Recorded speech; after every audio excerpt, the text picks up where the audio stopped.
What's going on, guys and girls? Y'all thinking about rejoining the Army? That must mean your prior service. Are you coming from the reserves? If so, stick around. I'll be able to show you what that process looks like.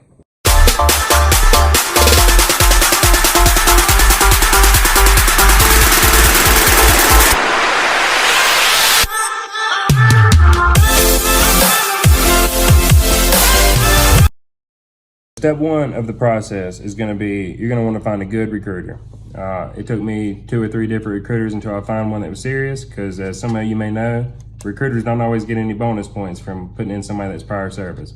And most prior service cats like to act like they know everything, and the recruiter just don't want to work with you anyway. So be humble, find a good recruiter, find somebody that's serious, and life will be easier for you. All right, also, hopefully you learned something when you were in the military the first time. If you have all your documents from where you were in to when you PCS'd or whatever the case may be, DD-214s, yeah, that's the only one I need. I didn't need a DD-4. Whatever.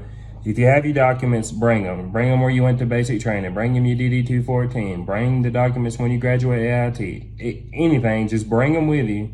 That way they can look at it and they can get your paperwork squared away off the jump. All right. Secondly, depending on what you got out for, that's your business. If you have a RE1, 2, or 3, they'll put you back in. If you have a 3, I think you'll need a waiver.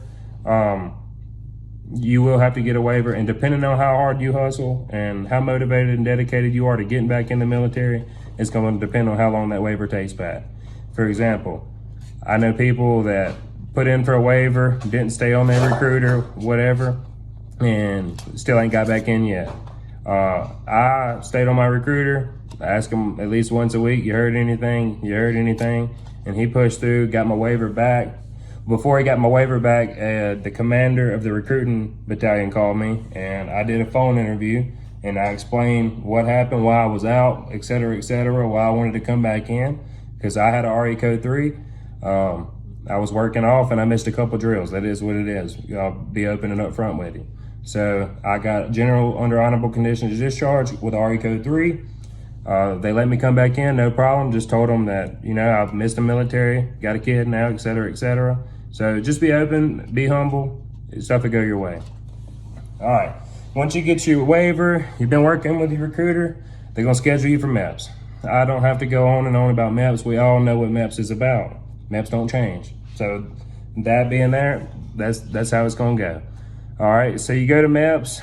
The first time you're gonna do height and weight and physical, all the good stuff. Once again, if you're healthy, you're in shape, you pass height and weight, you shouldn't have no problems.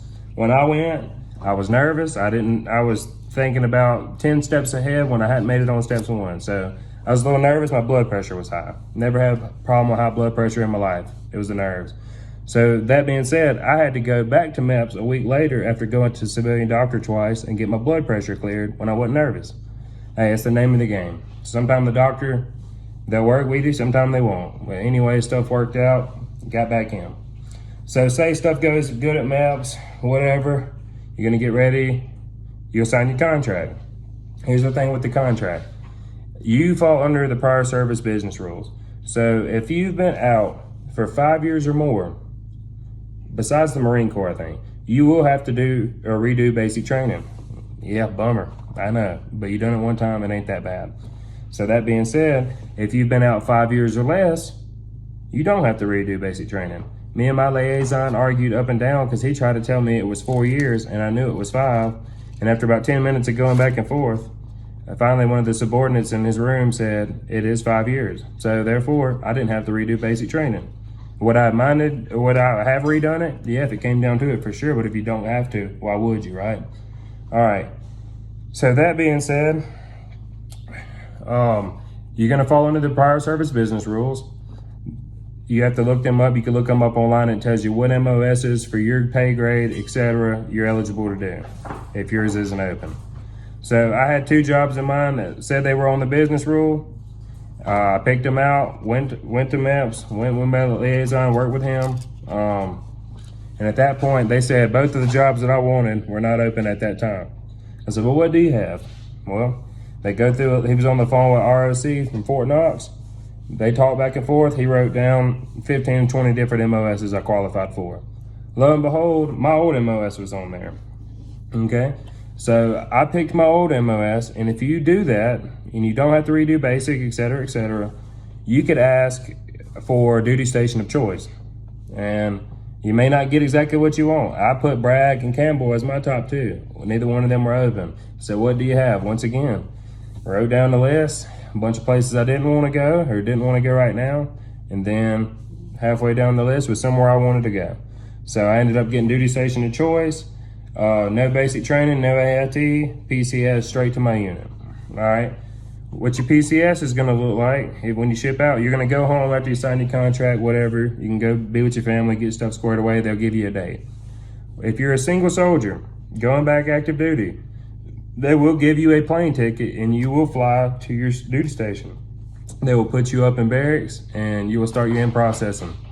If you were married and you want to do a ditty move, you could do a ditty move and you could drive to your duty station and you will get reimbursed somewhere down the line. That's what I'm going through right now. If you are married and you low on funds, whatever the case may be, personal stuff happening, and you want to leave your spouse at home, they will give you a plane ticket. You can fly to your duty station and check in. They will put you up in temporary barracks until you do finance, etc., get your BH started, get put on a house waiting list, whatever the case may be. And you'll wait, and whenever stuff gets squared away, you can bring your spouse up. Take 10 days of permissive TDY. That's 10 free days of leave, move all your stuff. So that's really all I got right now. If I missed something or you have any questions, feel free to comment and let me know what's going on. One more thing that crossed my mind, I'm sitting here thinking about it. The only way you fall under the prior service business rule is if you did 2 or more years in the military. So if you went to basic training and flunked out, this might not apply to you. Or if you went and got kicked out of AIT, this probably won't apply to you either. Could be wrong, but I'm pretty sure they treat you like a new soldier. You have to redo basic, AIT, and everything. So I don't want to guide nobody astray or anything like that. So if you did 2 or more years in the military, that's when you fall under the prior service business rules. So I just wanted to throw that in there. Make sure to like, comment, subscribe. I'm finishing up my in processing right now. And once I get everything squared away, figured out, kind of see how stuff's going, I'll drop a video and explain what in processing is like, coming from, I was in the reserves, I got out for a couple years, and then went back into active duty. So I'm making these videos. Bear with me, y'all. I know you hear the background noise. Got my dogs in here. Stuff ain't all the way, unpacked or anything like that. Kind of doing this on a limb. So just want to try to help somebody out. I'll let you know the next steps of the process and hope you follow along with me. So if you would, give me a like, you can comment any questions you have, and be sure to subscribe, y'all. It helps. Everything helps. I appreciate it. Have a good one.